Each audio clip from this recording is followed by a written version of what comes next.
when we look at quarterback factories around college football, we don't typically check in at East Lansing, but if you look at the string that's building up, it's pretty impressive. And the best may be in school right now. Talking about Connor Cook, of course, after the Rose Bowl win and the Cotton Bowl win. We bring in Brian Leigh, who's written some exceptional stuff for Bleacher Report. We bring him in to talk college football from time to time. Brian, thanks so much for joining us as always. Yeah, what can you say about this guy? 24-3 as a starter. Cotton Bowl comeback against the top 5 Baylor team. Defeated a Stanford team ranked in the top 5. That was an upset win for Sparty. And Michigan State has not seen the quarterback, the defense, and the results in winning this consistently in a long, long time, talking decades. Yeah, they haven't. And it's always been sort of hit or miss that they'll have one and not the other. You know, the John L. Smith teams even, are sort of a punchline for being the John L. Smith teams, but they had great offense, bad defense. Then you sort of get to the Andrew Maxwell year, the year that shan't be spoken of, the defense and Le'Veon Bell, but no quarterback. And then in 2013, I think once Connor Cook came in, you sort of got the nicest blend of it, of any team they've had. And last year, the defense took a step back, but Connor Cook took a step forward, and it was enough to get them to pretty much exactly where they ended in 2013 with a top 5 finish.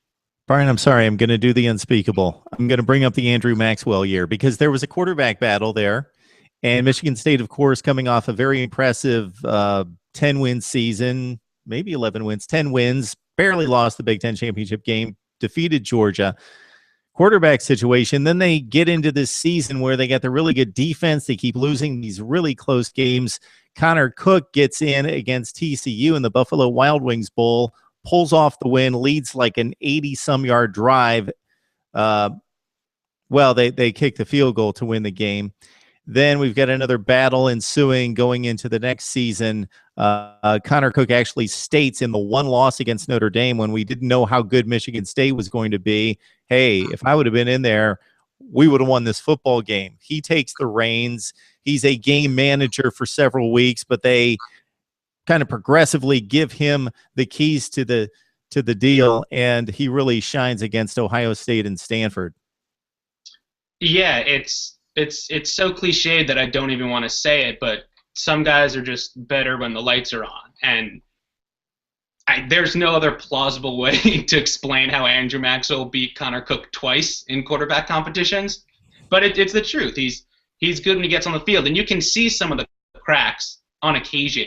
He, his footwork isn't always great. His accuracy isn't always great. You can see the things that maybe if they manifested more often in practice, how you could see him losing a job. But when the game's on the line and he's proven in the bowl games, in big games, that he plays well against good competition in the fourth quarter when it really matters. And those are the things that no matter how hard you try to simulate them in practice, you can't really. You have to put someone on the field to see if they've got that quote nebulous it factor that Connor Cook has. Yeah, good point, Brian. When the lights are on brightest, but also when there's adversity. So take you back to the Rose Bowl. You know it well. Near halftime, it's been a slug-it-out type game. We expected the score to be under 20 points, so you just can't be throwing points away. And he makes a stupid mistake. He's backpedaling. He just tosses the ball up, kind of an aborted screenplay. It comes back for a pick six. It looks like a difficult situation to come back from. Then he plays lights out in the second half. Cotton Bowl, they make the tremendous comeback. They're within firing range, within a couple scores. They get into the red zone. He throws a bad pick where he should have never gone with the football. It looks like the season's sewn up and the game's over, but they get the second chance and he delivers. Yeah, that's 90% of what you want to see from a quarterback. This year, I think you want to see him take the step where he doesn't dig the hole to begin with, because both of those teams, 2013 and 2014, had Jeremy Langford in the backfield. Both of them had Tony Lippett and Keith Mumphrey catching passes. All those guys are gone. The offensive line is going to be good, and there's enough potential at all the skill positions, but this team's not going to finish in the top 5 if Connor Cook doesn't get better, which isn't to say he's bad. He's really good, but he needs to be better. Yeah, I did a top 5 in the Big Ten at quarterback. I would love to run this list by you, see where you think he should stand. So before I throw you my list, just I know I'm putting you on the spot, but just kind of survey the Big Ten. Where would you rank him? Oh man, that can only get me in trouble. Man, you know it's gonna get me in trouble. I'm gonna cheat and put just whoever starts at Ohio State 1, and go to number 2 after that.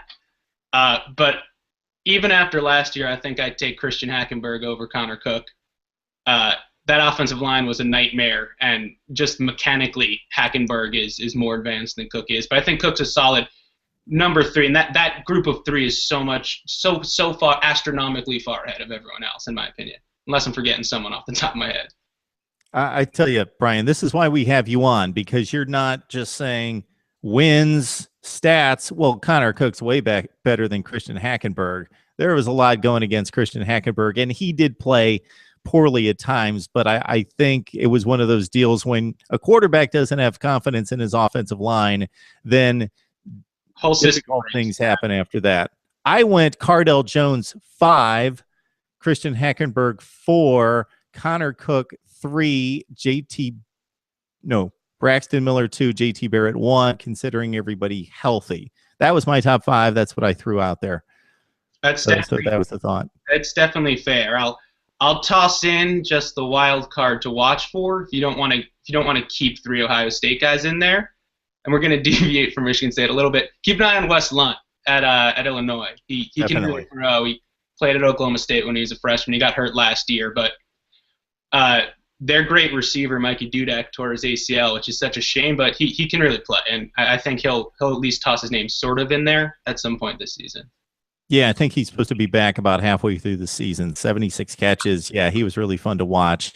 Barely got a scholarship there at Illinois. So before I let you go, Brian, we started to deviate with some periphery positions there at Michigan State, but that's obviously going to play a hand in Connor Cook's success this season. So they do lose Lippett. They do lose Langford. Like you say, the offensive line should be really good. This was a Michigan State wide receiver core that was brutal at times just a couple of years ago, and they improved not by recruiting, they improved by improving within. Mumphrey's probably the biggest name coming back. Your thoughts about London at running back and what they have at wide receiver, and how good do you think they are going to be in support of Connor Cook?